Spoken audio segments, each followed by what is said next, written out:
The New Orleans French Quarter, rich with stories and adventure, Cajun and Creole delicacies, and historic architecture. The city is nestled on the banks of the mighty Mississippi River, and that's where the first European settlers took the land. The French Quarter sits on a natural area of high ground created by silt deposits from the river. The native tribes of the region converged here, an area they called Bulbancha, meaning the place of many tongues. The Bulbancha was where they sold and traded their goods with other tribes. The French colonizers, led by Jean-Baptiste Lemoyne de Bienville, saw it as a prime location to set up a shipping port at the mouth of the river, which would oversee shipments from the entire Louisiana territory. The Bulbancha trading post became the French market, which is still operating over 3 centuries later. Many of the structures at the market were built in the late 1800s and 1930s. Today, it's a tourist hotspot.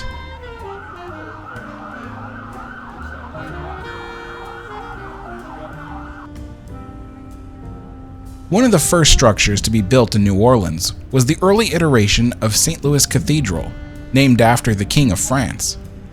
The cathedral was originally built in 1718 and was entirely made of wood. It was replaced by a brick and timber structure in 1727, and then that structure burned down in the fire of 1788. During the Spanish rule of Louisiana, the church was rebuilt in 1794. A major renovation was completed by the year 1850 to reveal the final look of the cathedral that we see today. While it is not the oldest cathedral building in the United States, it is the oldest continually operating cathedral in the US. Since the land was stolen from the native Chitimacha people, a 12-year-long war ensued with the French colonizers. In the end, the natives that survived were either enslaved or sent away. To protect the colony and fortify it against other potential invaders from the Old World, the French built a massive palisade around the city, and at each corner was a military fort. As the city expanded from a perfectly square shape to a half-octagonal shape, this left an odd mark on the cityscape when the palisade was eventually removed and land plots were expanded and sold. To this day, there are diagonal property lines where the palisade walls once stood. But there is little to no evidence of any of the 5 French and Spanish forts that once protected the city. After the fire of 1788 and during the Spanish rule of Louisiana, 2 identical buildings were constructed for political and religious governance of the territory. To the left of the cathedral is the Cabildo, and to the right is the Presbytere. They were originally constructed by the Spaniards in a mix of Spanish and Greek revival. By the 1850s, a French mansard roof was added to them, making the buildings quite unique with their Spanish, Greek, and French architectural styles. The municipal park we see in Jackson Square today originally started out as a military plaza known as Place d'Armes. It was converted into a French-style park by the architect Louis H. Pillier in 1815. The design was inspired by the Place des Vosges in Paris. Place d'Armes was renamed to Jackson Square in honor of Andrew Jackson, who won the Battle of New Orleans against the British. It's most famously known for being the location where the Louisiana Purchase was signed in 1803. He fought and won the Battle of New Orleans, which actually didn't take place in New Orleans, but just outside of it, further downriver, about 5 miles or so downriver. And what's really cool about this statue is it was the first statue of a horse, they call it equestrian statue, that featured a horse on only 2 legs. So that's kind of an interesting feature in and of itself. We got a good view of the statue and St. Louis Cathedral in the background. The Pontalba buildings on either side of Jackson Square are the large red brick Parisian-style apartment blocks constructed by orders of Baroness Pontalba. Their ornate cast iron galleries are the first time that such detailed cast iron was seen in the city, and it set a trend that resulted in the numerous remarkable examples of cast iron balconies and galleries we see across the French Quarter today. The trend of iron railings began almost a century before, during the Spanish period of the city. Back then they used wrought iron, meaning that workers had to wrought the iron into shape, resulting in a simple but decorative style that flaunted the wealth of the property owner. The more ornate cast iron was done by pouring molten iron into its mold. This process was much faster and cheaper to produce, but nevertheless, only the most wealthy could afford it, and the designs could be ordered from a catalog. Looking back into history during the French colonial times, the architecture in the city was rather simple and also very flawed. The settlers weren't quite used to the environment and didn't realize that constructing buildings entirely out of wood or local brick would result in structures that would rot from the foundations up to the rafters in a short period of time.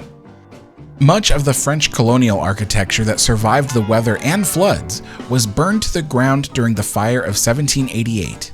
However, there are examples of such architecture remaining in the French Quarter. Here we are on Dumaine Street. This building, undergoing major renovation, is called Madame John's Legacy. It was completed in 1788, same year as the fire, and features a classic architectural style known as a raised cottage. The ground level, which acted as a basement and foundations of the home, was made of soft local brick and was covered with stucco to protect it from erosion. The level above is the cottage itself, where the family would have lived. The lower level was for all servants as well as the horse stables, so it was all brick, and it was brick because if the city were to flood, it would only flood the lower level, and because it was brick, it would withstand it, but above that was all wood, and that was vulnerable to flooding, so everything was put up above the brick level. And this house was featured in many different movies, including one of my favorites, Interview with the Vampire. So it's an interesting little house, but yeah, it's getting the attention and love it needs. So pretty cool. Another example of colonial-style architecture is buildings like these, where the local brick was framed by timbers. They would do this thing where they would have these wood boards to help support the structure and give it strength, and then they would have the bricks in between them. And so it's really interesting because normally this would have been covered in something like stucco or wood clapboard, but for the sake of the way it looks, the owners of the building would just remove the clapboards or the stucco to reveal what's underneath. But you can literally see how this building was constructed. Now, I doubt this building itself dates back to the 1780s, but they did recreate a lot of the same architecture into the 1800s. Lafitte's blacksmith shop is another example of French colonial architecture, where you can see that it's still mostly covered with stucco. Almost rolled my ankle there. I saw that. There's a legend that this building was once owned by the famous pirate Jean Lafitte, and it was a blacksmith shop that acted as a front for his illegal operations. But that could also be a tall tale. Before the fire of 1788, St. Peter Cemetery, on the corner of St. Peter and Burgundy Street, was where the dead were laid to rest. Back then, people were buried in the ground, but due to the high water table and outbreaks of disease like yellow fever, above-ground burials in sealed tombs and crypts became more popular. After the fire of 1788, when St. Peter Cemetery was going to be overwhelmed and land use was precious within the palisade walls, it was decided to build a larger cemetery outside the ramparts. They completed St. Louis Cemetery No. 1 in 1789, and many of the bodies in St. Peter Cemetery were moved over, but not all of them. Some who remained buried underground still lie under the 18th and 19th century homes and townhouses. So here's an interesting fun fact. Right across the street we got the Omni Hotel, and an interesting thing about it is that it was built in the 1960s, but before it stood here there was a large building. It was a type of exchange, and that is where the slaves were auctioned and purchased, was at the building right at catty corner to us. And it burned down a long time ago, but they reserved one wall left, and it's right across the street, right over there. And there in the center of your screen is that section of wall I was talking about. It even still says change from the word exchange on it, but that's just a little tiny section that was left behind from the old building. We're now approaching the Ursuline Convent, technically the second location that the Ursuline nuns occupied here in the quarter. They were sent here by the King of France to establish a convent on the southern side of town, just a few blocks from here in 1727. Although the original 1733 building was quickly rotting away, and this convent further north was completed in 1752 and was made with better construction methods. Today the convent serves as a museum that you can walk through at your own leisure, but it is still owned by the Archdiocese of New Orleans, and the chapel is still used for services on special occasions.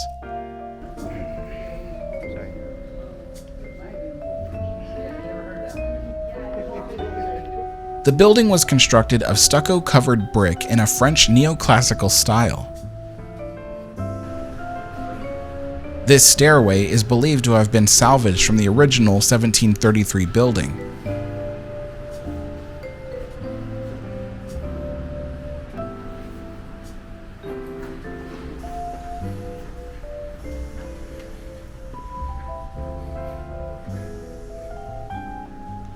There are many smaller exhibits throughout the ground level of the building, but by far the most stunning feature of this historic structure is the chapel with its high ceilings and ornate chancel.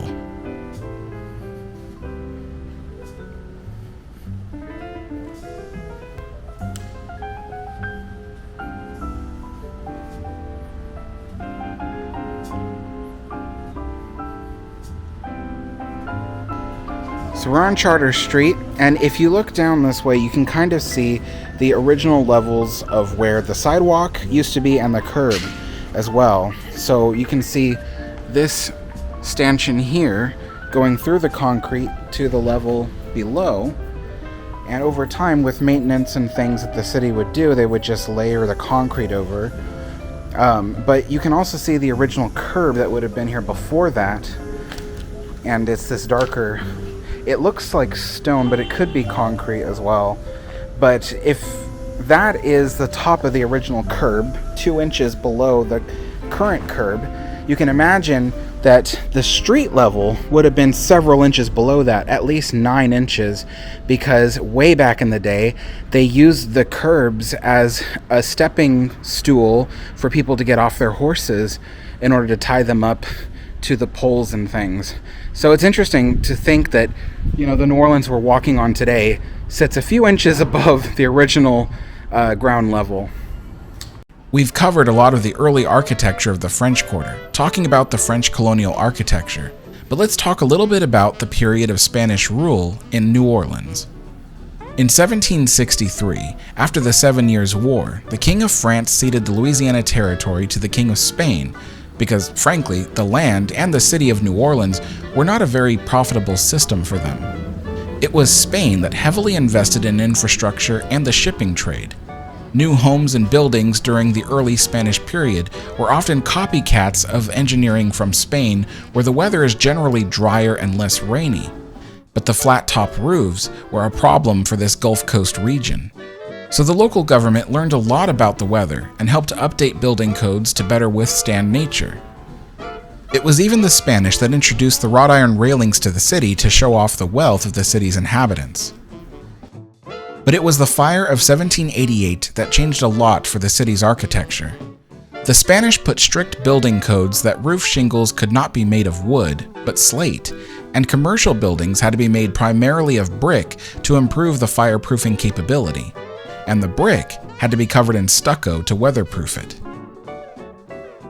In the year 1800, the Louisiana Territory was given back to France, and then France sold it to the United States 3 years later. And for the next 70 years, a majority of newly constructed buildings were designed in a Parisian style. Some buildings look as though they had been stolen from the old neighborhoods in Paris and reinstalled here in the quarter. The interesting thing about much of the stucco-covered architecture is that it sometimes looks like the buildings are made of painted granite blocks, and this was intentional. You see, New Orleans is located in what used to be a swamp. There were no stone quarries for hundreds of miles, and importing huge stone blocks or high-quality bricks was extremely expensive and time-consuming. Even the wealthy citizens had to make do with inferior materials. But to help disguise their construction, the stucco was often sculpted and carved to make it appear like the homes and buildings were made of imported stone. And after the Americans bought the city, many buildings were once again constructed with wood clapboard siding, which would prove to be a fire hazard over the years. In the modern era, many of the original stucco or wood clapboard buildings have been stripped down to their brick and left exposed because it's more aesthetically pleasing. But this has sometimes been to the detriment of the building. The porous brick swells up with rainwater and then shrivels as it dries out, loosening it from the surrounding mortar, which eventually leads to devastating results. On occasion, you'll hear about the buildings in the French Quarter that collapse, and it doesn't help that as the city's swampy ground is pumped dry 24 hours a day, the result is the land settles unevenly, and the historic buildings shift and lean and twist in every which way. It's an engineering nightmare. And speaking of nightmare, the old citizens of the quarter found ways to prevent burglary with results that are pretty morbid and tough for some of us to imagine. Some of the more modern methods are barbed wire and iron spikes, but in many cases the old-fashioned way was using shattered glass bottles that are cemented onto the top of the walls. However, my favorite of these security devices is these iron-spiked hooks that are built into the fancy cast iron gallery pillars. You dare not climb up or slide down over these. Oh yeah, there's a sniper talking about. Yeah, I might talk about it later, so I'm like, might as well get images of it. You've probably heard me mention the word gallery a few times, and I assure you I don't mean art gallery. One of the interesting facets to the French Quarter are the various outdoor spaces attached to homes and apartments. But before the invention of air conditioning, it was necessary to have a shaded area where occupants could get some fresh air. To clean up confusion, porches are small areas in front of an entry door. A balcony is an above-level porch exposed to the elements, and a gallery is a sheltered balcony. It's the cast iron galleries that everyone thinks of when they imagine the French Quarter. To the untrained eye, most of the buildings look relatively the same. You either have a multi-level apartment building or you have a small house, but it's much more diverse than that. You have your apartment buildings, often with a ground-level business, then you have townhouses, cottages, and even mansions. We have here an example of the architectural features of the French Quarter. So you got this big manor house in the front, probably has lots of rooms and things. In fact, it could have been split into several different townhomes or row houses, but right behind it would have been a row of the servants and slaves' quarters, and so they would have been separate from the main house and separated by a little courtyard. There are also shotgun houses, which are usually two separate homes combined under one roof, and the rooms are lined up in a row with no hallway or corridor inside the house. They're called shotgun houses because the two homes are like the barrels of a shotgun. Now, when you walk around the quarter, you might think it must have been depressing to live in a place without gardens, but you'd be wrong. The Spanish built a majority of the buildings in the district, and they prized their gardens, but they also loved their privacy. It was for this reason that the gardens were often placed in a small courtyard further into the property. A horse and carriage would drive you through a breezeway to the garden, where the passengers would disembark, and the front door of the house was often in the courtyard. The street-facing windows and doors were often kept locked up as they are today, and were rarely opened, since that basically invites strangers to peek into your property or even break in. There are many famous houses in the French Quarter, but one I recognize almost immediately is what was often referred to as the Lalaurie Mansion. I don't want to go over the gory details of the story, but essentially Madame Lalaurie was a wealthy socialite who killed many of her slaves, particularly when her mansion burned down in 1834. It's important to note that this is not the original Lalaurie Mansion, but rather the home that replaced it. This mansion was even owned by actor Nicolas Cage at one point. The current owners of the property value their privacy. However, that doesn't stop many late-night ghost tour groups from pausing in front of the house. Another amazing house that I highly recommend you visit is the Gallier House, once the creation and home of James Gallier, a prominent local architect who designed many of the historic buildings that still stand here in the French Quarter. You have to pay to take a tour of the house just to see it, but it's well worth the visit if you enjoy this 19th century architecture. The home is also the fictional home of the character Lestat de Liancourt from Anne Rice's Vampire Chronicles, and it's also a filming location for Lestat's home in the AMC Plus series as well.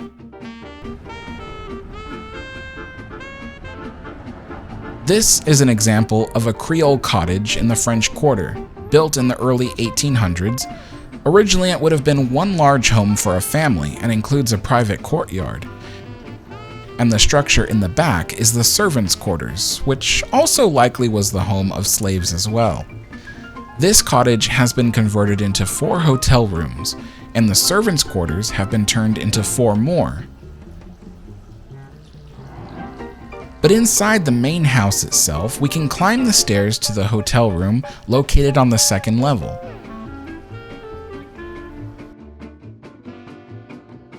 It still retains its basic shape with the high ceilings for heat ventilation, and a central fireplace for heating during winter. The structure is heavily slanted and misshapen from the ground settling over the years. It's a never-ending maintenance issue for these old buildings. And now let's venture over to the mighty Mississippi River, where the steamer Natchez awaits a leisure voyage. While there are many river cruising vessels that look like old steamboats, the Natchez is the only one in New Orleans that is authentically powered by steam.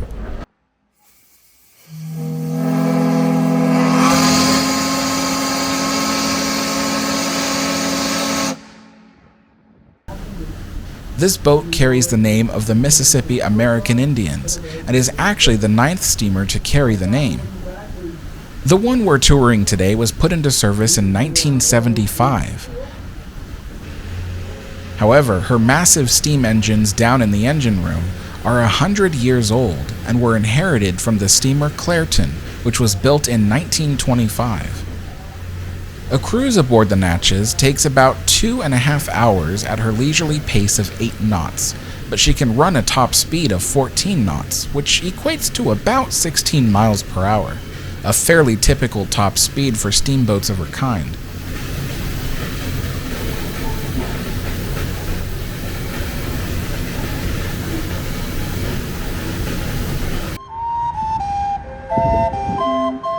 One of my favorite features of the boat is her antique calliope, which runs on steam power supplied by the boilers. It's a musical instrument that still plays its melodic music, a sound from another century long since past.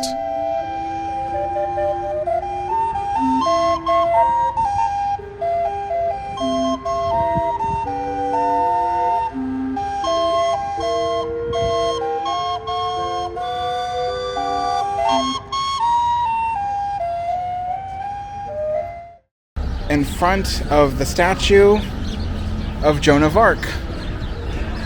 She is the Saint of Orleans, and because this is New Orleans, she's here. So this is a gift from France.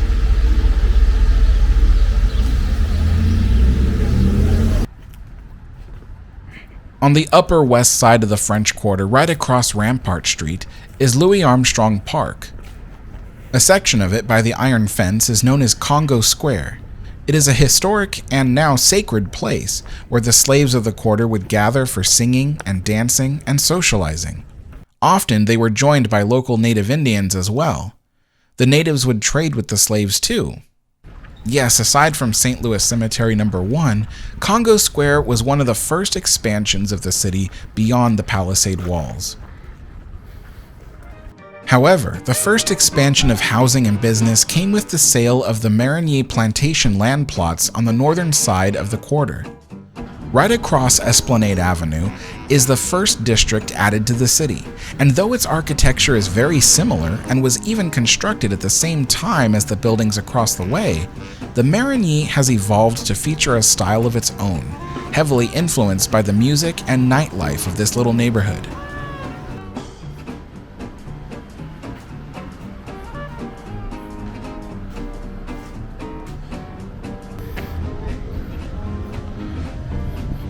So now we're crossing the street back into the French Quarter, and right here on the street corner is the old US Mint. It opened in 1835 and was designed in Greek Revival style by architect William Strickland. It was one of only 3 US mints that were ordered by President Andrew Jackson himself, and during the American Civil War, the mint was the only one in the country to produce both Confederate and Union currency. Today, it is used as the New Orleans Jazz Museum, but a small exhibit that talks about the building's minting history is still located inside.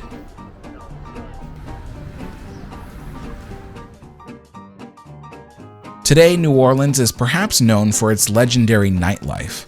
All down Bourbon Street are many bars and clubs where people party and dance. But there's so much more to the French Quarter than Bourbon Street. At night, the district comes alive with its flickering gas lamps and the reflecting sparkle of light through the slats of all the window shutters. Happy groups of visitors make their way across narrow avenues and under balconies of Spanish colonial townhouses. It's a charming place. Now, throughout this video, I've spoken about the history of the French Quarter and often referred to it as the city of New Orleans, despite the fact that today it is merely a district within the greater city. But back in the day, the French Quarter was the city of New Orleans. There was nothing outside the ramparts and palisade walls that surrounded this district.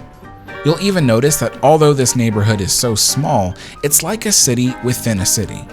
It has a bustling downtown, and it has suburbs. It has a city park. It has a courthouse, and a newer courthouse. And it has a transit center. I'm referencing the steamboat dock, the streetcar depot, and the mule-drawn carriages, of course, but even then, there are different neighborhoods within the French Quarter. Every city has a bad part of town, and for the French Quarter, that would certainly be the city blocks nearest to Canal Street. Generally, the more expensive homes and fancier blocks are located on the northern end of the quarter, furthest away from Canal Street. There's a tourist hotspot along the banks of the river, and there's a sleepy part of town closest to Rampart Street. It's fascinating to me when I stayed for a week in the French Quarter. It was interesting to see how much like a city within a city it really is. It was almost as if nothing that happened outside the quarter had any effect on what happened inside. And in a way, everything here was frozen in time. It was, to a certain extent, pretty magical.